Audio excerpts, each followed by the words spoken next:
Small business war stories. Small businesses are the soul of America. And this is where they tell their stories.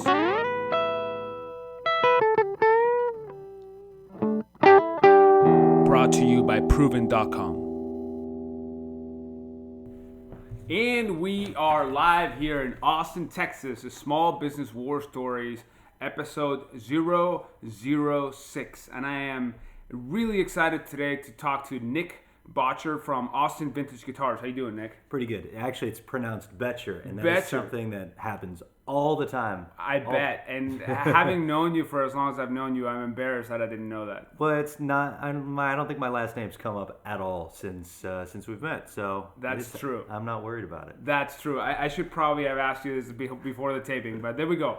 Nick Boettcher of Austin Vintage Guitars with me here today. How you doing? I'm doing great.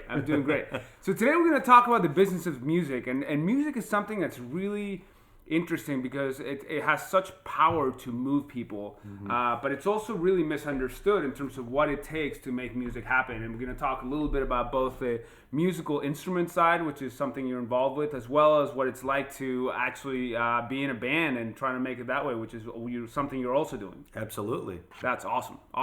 So I'm going to start with a quote. So Hunter S. Thompson is one of my favorite writers. I've read Fear and Loathing in Las Vegas, and even some of his older stuff with Hell's Angels is really compelling writing.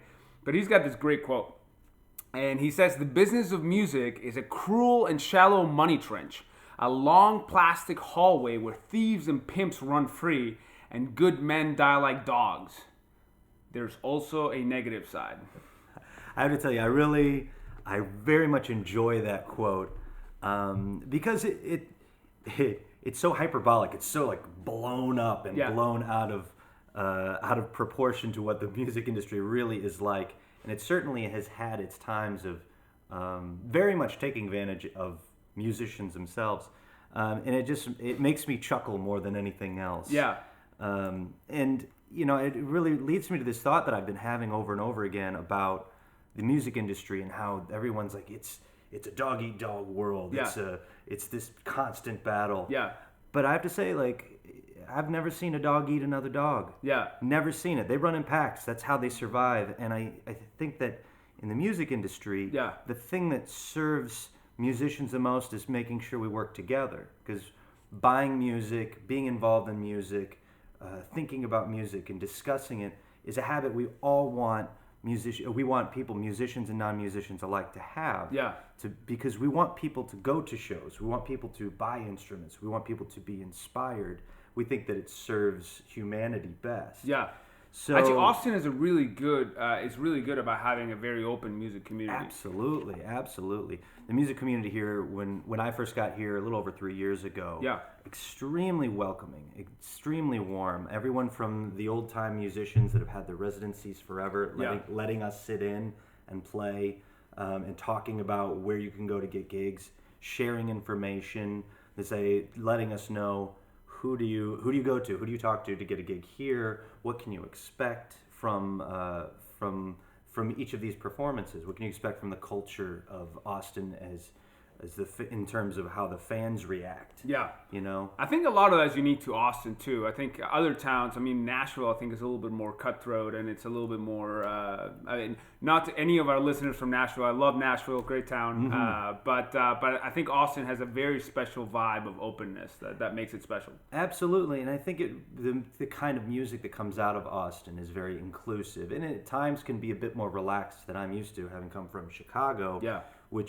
Chicago is very pocketed. There's this scene and that scene and that scene, and it's tricky to be able to... Well, it's too cold. You can't go from scene to scene. I'm not going that way. Cool. So let's talk a little bit about the history of Austin Vintage Guitars. So it's for those of you who may not know, Austin Vintage Guitars is an amazing music store here in Austin, Texas. You have a beautiful, it's almost like a museum, like a collection of instruments. But it's a museum where you can actually play, and you can actually pick up. When I visited there, I've I'm a customer, and many times I'm encouraged even to play things that I couldn't even afford, begin to afford the down payment on. So tell me a little bit more about the history and how you guys see the business. I really enjoy the little bit of history about Austin Vintage that I know. So the owner, Steve Fulton, so it's Steve and Leslie Fulton, and the owner, Steve, years and years ago, was just a collector, loved vintage instruments, was really, really into them. And as a collector, as a person who just enjoyed them and enjoyed playing them. And he started consigning guitars with his small guitar shop. And eventually he developed a relationship with the owner there. And he had enough guitars on consignment. The owner was like, hey, why don't you be a part of this? Sure. And that sort of evolved into Steve eventually taking over. And then it's just grown and grown from there. And they were down on South Lamar. Once there, I believe the lease was up on that building. Austin is growing in the way that it does. Yeah. And so they're like, okay, we'll find a new spot. And so they ended up on Burnett Road while they built our current location. And now the current location is big. It's cool. It's very big. It's great. So the plan is to stay on the Red River location for the foreseeable future? Absolutely. And it's great because now you look at it, it's like a museum. It's beautiful. It is. But the heart of the store is still small business, mom and pop store. It's a small team of people that everyone's really connected to all of the instruments involved. Absolutely. We all very much try to stay in the know of each thing, each item. We all get our hands on every item that comes through and get to play them and really try to get to know them. And it's great that the staff is really knowledgeable about everything you have in there and about what works and what doesn't work and how to try it. And I mean, even we were talking last week when I was in the shop about you were helping me select a pickup, and you had a lot of experience with different pickups, and that helped me make a good decision about what to do. Yeah, my strengths at the store really lie within my professional performance career. Like, I know what it's like to play these at gigs, and I know the experience of things. And there's different types of customers that come in. Some customers are collectors, or some people have a lot of money and they really love guitars and they want to find the right investment piece. And they could also play and enjoy. Sure. And there's also a lot of people that are working musicians, players that come in and they want to know what is the best overdrive for this specific context. And I love that stuff. That's great. So let's talk a little bit about that. So in the age of the internet and the age of next day delivery, what's the key to making a musical instrument store prosper? And we've talked a little bit about that, is having that connection with people about what works, what doesn't work. But I'm sure that you get a lot of people maybe walk in and fairly or unfairly say, oh, I can get this on Amazon, or I can get this. So how do you see musical instrument stores in their future in this context? Well, I tell you, there's a couple things about that. Where we get our instruments has a lot to do with that. Many of the pedals and things that you would get are the same price wherever you go. There's map pricing that everyone's got to agree that everyone sells it the same. Right. So that has a big bearing on that. So if someone wants to buy a Strymon pedal, it's the same price wherever you go. And what we like to do is if you come in and you want to ask questions about it, we provide enough information about it and experience with it and learning how to use it that we would hope that you would buy it from us and not go home and order it online. Sure. And, it really works. Like, it works to connect with people and to show that, to offer up something from you to them that's beyond whatever the product itself can just do. Cool. So tell me, what's something that most people don't know about the musical instrument business? It is a retail business. That is the thing. At least I didn't think of it in that way. I just think these are beautiful, interesting instruments, and I'm a musician and I love them. In terms of how it functions as a business, it's still retail. And at first that felt weird to me. It felt very odd to be to think of it like that. But as I get into it more, and I really gain more enjoyment out of working in that environment, it's become like I've settled into it, and you go like, oh yeah, like these are amazing, amazing things, and I get to try to match them up to people. And that flow of trying to find new guitars to bring in to sell, and then selling guitars to people, that sort of cycle of that becomes more interesting to me, and seeing it this sort of circular flow of a retail business. So it's like retail with soul. Yeah, very much so. And like, again, like retail feels like almost like a dirty word when you're an artist. But when you think about merchandising as an artist, that's still retail. Yeah, somebody's got to pay the bills, right? Yeah, you sell, and it's a joy to have someone buy your band's T-shirt. Right. And if you want to make that work more efficiently, yeah, you can learn things from what would be a standard retail industry thing, but with something that you really love. And I think that makes an effective sort of sales tool. Yeah. To be like, this thing is awesome and really cool. That's why people buy it. Yeah, and that's what attracts people to the shop too. And one of the things I was going to ask you is, who are some of the folks that some of the more well-known players that you see at the shop? I know I've personally seen Eric Johnson there. Eric Johnson, I've seen him around town a few times. Great, iconic guitar player. But who are some of the folks, more interesting folks you see come by? Last time you were talking about Sturgill Simpson being in there too. Sturgill Simpson was in the store. He's bought a couple guitars from us. In fact, he was on a podcast and there was a photo with him and Mark Maron. Okay. And had it was wearing his Austin vintage shirt. Nice. That was pretty cool. Miranda Lambert bought a few guitars from us recently. Cool. Eric Johnson's in pretty often. He is one of the nicest guys Super you'll ever mellow. meet. Yeah. Super mellow. Nathaniel Rateliff. Yeah. He was in recently. There's a lot of people come in, and a lot of musicians, like working musicians that you might not recognize, that play with heavy hitters. Yeah. Because when you're a guy sort of like in the band but not the front person, you're free to roam. And so if you're a heavy hitter, people are a little hesitant to come in. Be out in public because you don't want people bugging you. You just want to play some. Yeah. Was it fame as a prison with glass walls, right? Yeah, that's right. Okay, cool. So transitioning a little bit more to talk about what it's like, the business side of being a performer. So you're an accomplished performer. You have a great band called the Reverend Few. I've seen quite a few of your shows here around Austin. So what's the business of music like as a performer? You mentioned a little bit about selling your records and your merchandise. How do you see that? I see it as much as I hate to say this, is an enormous pain. Okay. I grew up as a performer specifically and an artist, and like my mom works in the fine arts, and so it's a very emotional experience for me. Performance is everything. And you went to Berklee College of Music, so you had quite a bit of training on that too. Yeah, and even there, I studied a little bit about music business, but really put my heart and soul into performance and actually teaching as well. But that's where my heart and soul is. And now I'm in this transition time, and our band is in this transition time. We're like, how do you convert making great shows and being paid well for great shows? How do you build on top of that with, particularly with merch? Yeah. We the community musicians, we talk a lot together about what works, koozies and T-shirts, what people like, what people want to buy. Sure. People always want to buy records. And try to identify specific things you could monetize. Yeah. And if you can get your music published somewhere else. Yeah. Or if you get it licensed for film or TV or movies. So let's get specific. So I collect records. I'm a little bit of a music nerd, and I recently, only in the last 3 to 4 months, decided to buy a CD player attached to my amplifier here.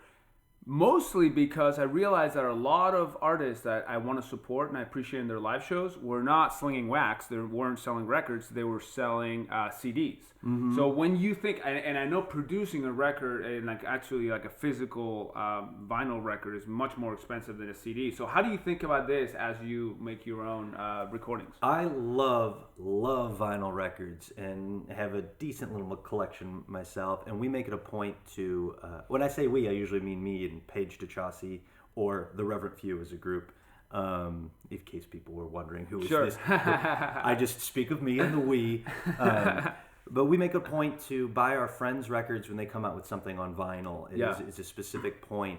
And I think that they're beautiful, they're fun to listen to, they're very engaging.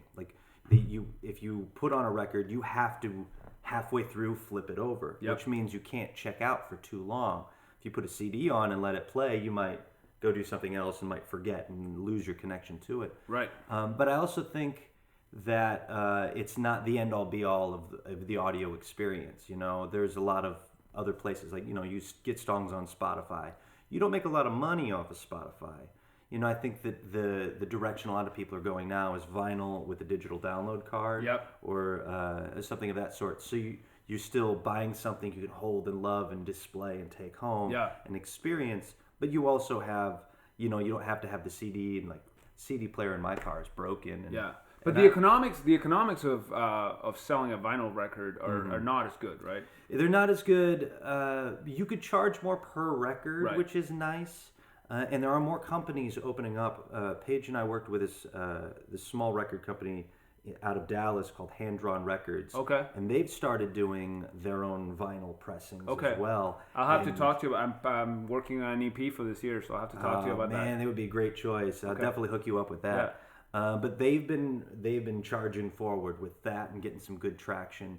But there's a limited number of places to get vinyl made, so the wait time to get it made, that's challenging. I bet.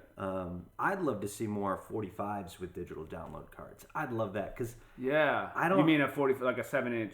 Yeah, like a 7-inch 45, because you could hang those on your wall. You could display them. Sure thing. You could listen to them if you want, but in reality, I end up going to digital services for most of my listening because out of convenience. Even though my preference is definitely the experience of vinyl. Right.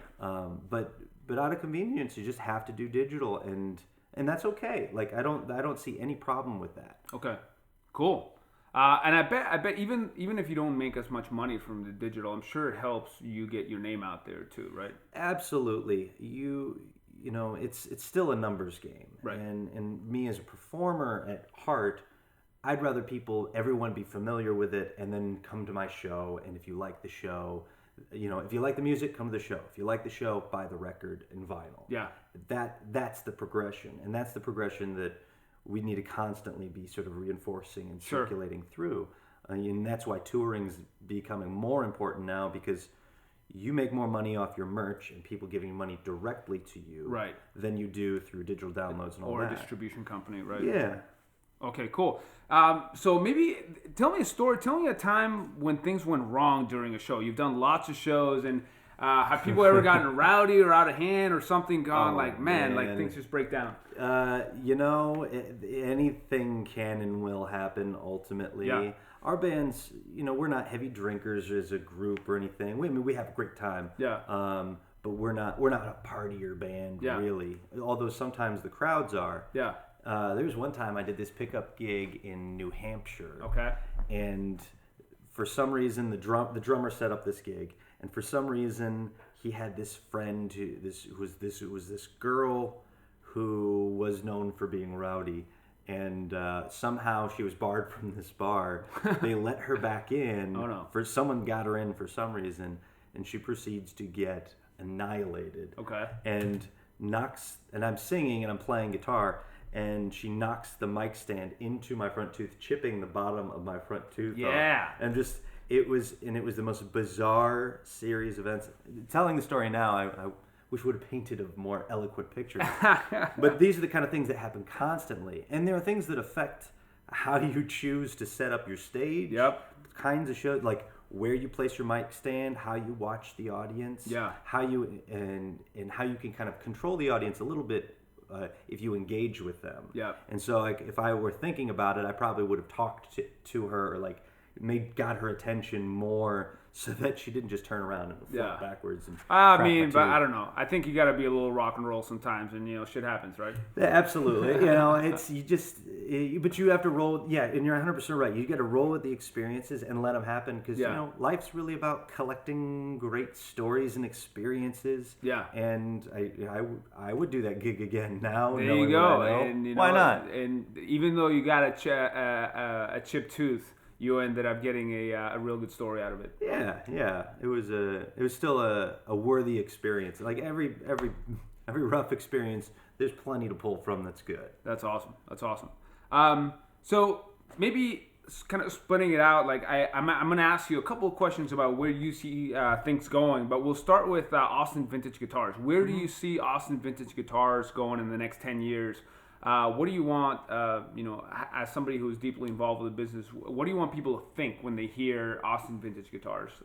And where's the brand going? I see, particularly with the new location of Austin Vintage, and there's a giant lit up Telecaster out front, which I think is going, in the next 10 years, is going to be an iconic, like, ooh, make sure you go see the giant Tele. Okay. I think that's going to be a marker of the city, and the fact that it's up on Red River now, as opposed to South Lamar, it's spreading out what will become iconic Austin, Texas pieces, spreading it out to a location that is not deep within South Congress area or South First area. So I think it's going, as the city grows outward, that's going to be a stopping point. I think it's going to be the place you go in terms of vintage guitars. It's big enough, and they have great items and a lot of heart in the place. Yeah. And I think it's going to stay a mom and pop style thing, but it's just going to keep sort of like that slow, strong climb. Yeah. And they're actually switching up and improving their website now. Great. Where we're doing more online sales. But it's still, the heart of it is still, oh man, this stuff is so it's cool. It's got a smell. You walk into it and the smell of those guitars. Yeah, and then also so true. It's interesting, the amp room in the back has a different smell than the main guitar room too. Absolutely. An old amp, when you turn it on, it's like just burning the dust off the tubes, and it's such a familiar smell. I wouldn't have described it that way had you not mentioned it, but now I think about it, like, it smells like amps cooking. I love it. Absolutely. It's got that kind of like real raw feel. So building on that, so you're talking about Austin growing and stretching out north, south Austin, and where do you see Austin going in the next 10 years? And how do you balance this really powerful soul of the artist community, of the creative community, and this live music capital of the world kind of line of thinking, with the fact that it's growing and you have so many developments and a lot of people are getting priced out of the city? How do you see things going? Well, I lived in Chicago for about 6 years, and I lived in Wicker Park most of the time. Okay. And Wicker Park is kind of like what Austin, the parts at that time, it was kind of like Austin in the way that people think of Austin. Sure. But it was a small little pocket of that. It was very artist-centric, very small business-centric, and then within that time, things got gentrified, as they say. Yeah. And so having experienced that and then coming here and seeing the same sort of thing happening, the artists just will find a new area. They will find a new place. They will forge their own way. And it might not be directly in Austin, but it might be around Austin. Right. And as the city grows, I think it'll be kind of like Chicago, where you'll have these pockets and these areas where, like, this is a cheap place to live, where people can focus and work and do creative things and invest themselves into that. And that'll grow. And as that grows, that'll draw more business in that small little pocket. And then it'll get gentrified, and then they move somewhere else. You know, it's happened over and over again in lots of big cities. And Austin is becoming, it's inch by inch, is becoming a big city. It is. The main challenge is just going to be transportation. Get some buses. Get a lot more buses. That's what I think needs to happen. Yeah, but definitely. That's in the discussion. Yeah, I think by the time they solve that, we're going to have self-driving cars, and it won't be a problem anymore. Yeah, probably. Just invent a teleporter. That's keep saying. There you go. That's what you heard of it first year, Small Business War Stories, the teleporter. Where do you want the Reverend Few, your musical project? Where do you want that to go? We are, as we say, we're lifers in the music industry. We will be doing this forever, no matter what.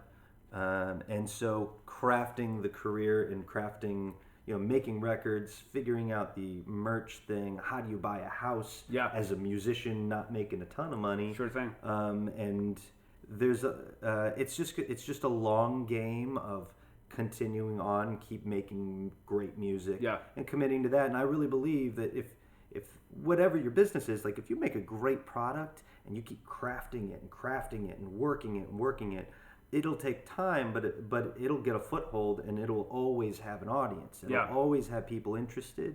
And as long as you keep sharpening and keep refining, it'll continue to be more profitable in time. Yeah. And we just want to keep making great records. Yeah. And that's the ultimate goal.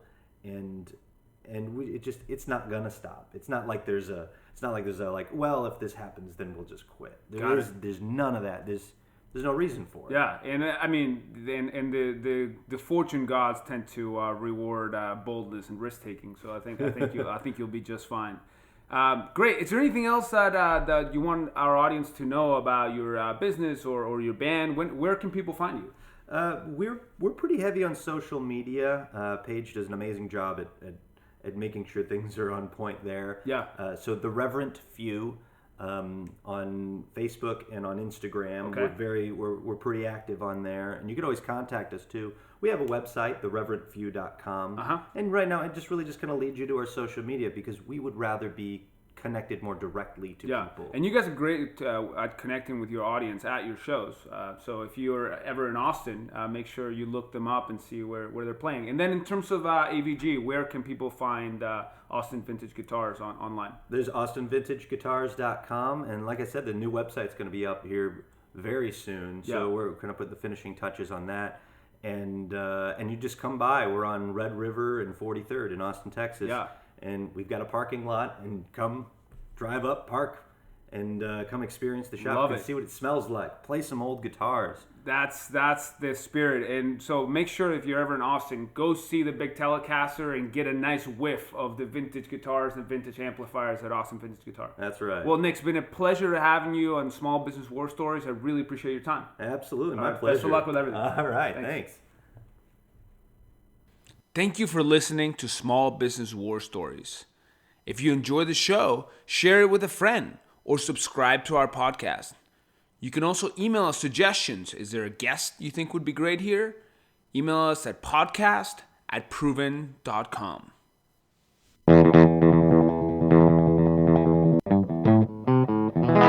Small Business War Stories. Small businesses are the soul of America. And this is where they tell their stories.